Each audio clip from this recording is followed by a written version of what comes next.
দিকটা হলো সরোজিনী ঘাট, আর সামনের দিকটা এদিকটা হলো রাম মন্দির। রোলাম রাম মন্দিরের উদ্দেশ্যে। লেখা শ্রী হনুমানগিরি।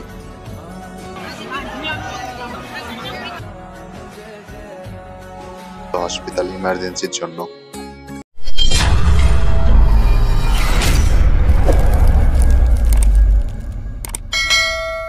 এখন আছি গঙ্গাঘাটে। গঙ্গাঘাটে আমরা স্নান করলাম। এই ঘাটটার নাম হলো লক্ষ্মণ ঘাট। এই ভিডিওটার মধ্যে আমি তোমাদেরকে তুলে ধরবো রাম মন্দিরে কোথায় ধর্মশালা আছে, কোথায় কি আছে, কত কি খরচা, পুরোপুরি এই ভিডিওটার মধ্যে তোমরা পাবা। আশা করি তোমাদের ভিডিওটা খুব ভালো লাগবে। আমার পিছনের যে ঘাটটা এটা হলো সরোজিনী ঘাট, আর সামনের দিকটা এদিকটা হলো রাম মন্দির। ঠিক এদিকটা রাম মন্দির। সরোজিনী ঘাটে এসে তোমরা এখানে স্নান করতে পারো।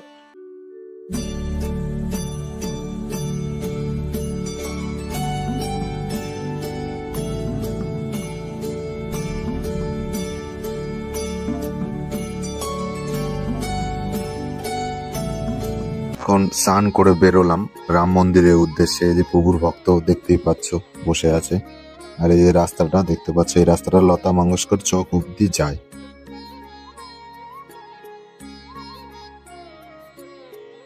আর আমার এই পিছন দিকটাতে দেখতে পাচ্ছ, এই পিছন দিকটা হলো সরোজিনী ঘাট, আর সামনের দিকটা হলো লতা মঙ্গেশকর চক। এই খাবারগুলো দেখতে পাচ্ছ পুরোপুরি সব ভেজ, মাত্র 20 টাকা করে। ছোলা বয়েল করা, ভুট্টা বয়েল করা, পুরোপুরি সব 20 টাকা করে। খেতে পারো, আর অনেক খাবার আছে, খুব ভালো। একবার ট্রাই করে দেখতে পারো, খুব ভালো লাগবে আশা করি তোমাদের সবার। এখন যাচ্ছি হনুমানগিরি। হনুমানগিরির থেকে রাম মন্দির দর্শন করবো, দর্শন করে তারপরে বেরিয়ে যাব। এখন আমরা আছি লতা মঙ্গেশকর চকের সামনে। এখান থেকে আমাদের প্রায় 1 কিলোমিটার হবে, আরো হেঁটে যেতে হবে। হেঁটে গিয়ে তারপরে আমরা চলে যাবো।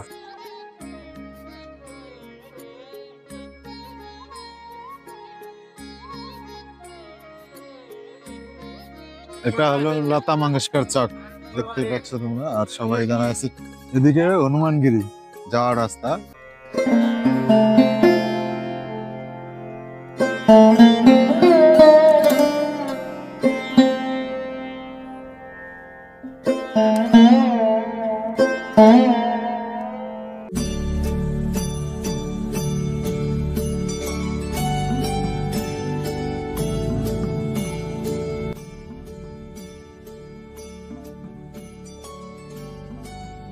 মঙ্গেশকর চক থেকে প্রায় 1 কিলোমিটার হবে ভগবান রামজির মন্দির।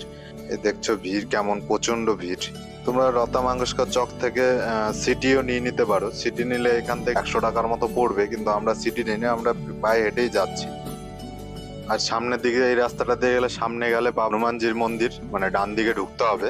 ডান দিকে ঢুকলে হনুমানজির মন্দির, আর সোজা গেলে রামজির মন্দির। প্রথমে বাবা বজরংবলী দর্শন করব, তারপরে রামজির দর্শন করব। এই দেখো বোর্ডটার মধ্যে লেখা শ্রী হনুমানগিরি। বজরংবলীর জন্য প্রসাদ নিয়ে নিছি। প্রসাদ এখন হনুমানগিরিতে যাব পূজা দেওয়ার জন্য। সামনে হনুমানগিরি। দেখো বাবা বজরংবলী মন্দিরের সামনে আমরা দাঁড়িয়ে আছি, আর লাইনটা দেখতে পাচ্ছ, বিশাল লাইন, প্রচন্ড ভিড়। যতজন এসছে সবাই আগে বজরংবলী দর্শন করছে। সবাই আগে বজরংবলীজি দর্শন করছে, তারপরে রাম মন্দিরে যাচ্ছে। সে কারণে ভিড়টা প্রচন্ড এখানে।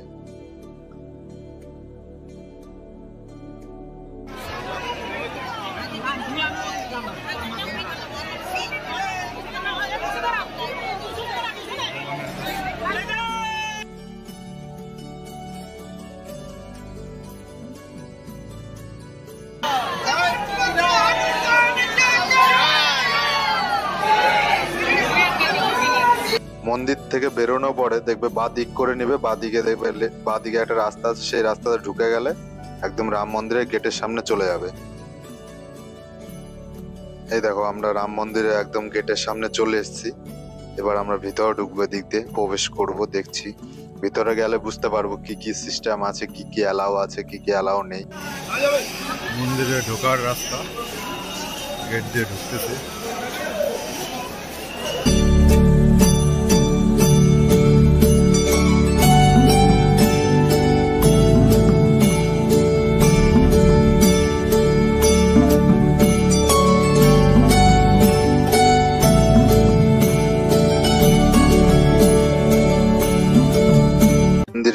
করার জন্য এখানে তোমার লাগেজ চেক হবে, এভরিথিং যা আছে সব এখানে চেক হবে। চেক করে তারপরে তুমি ভিতরে প্রবেশ করবে।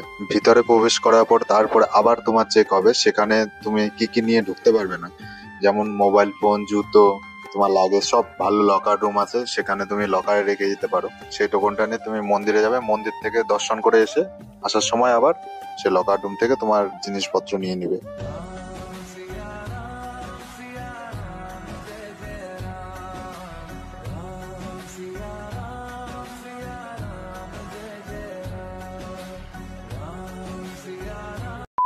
মন্দিরে বেরোনোর সময় তোমরা যে এই জায়গাটা দেখতে পাচ্ছ, এটা হলো বসার জায়গা। এখানে তোমরা রেস্ট নিতে পারো। এখানে ইমার্জেন্সির জন্য হসপিটালও আছে, পাশে হসপিটালে, যে এটা হলো হসপিটাল ইমার্জেন্সির জন্য।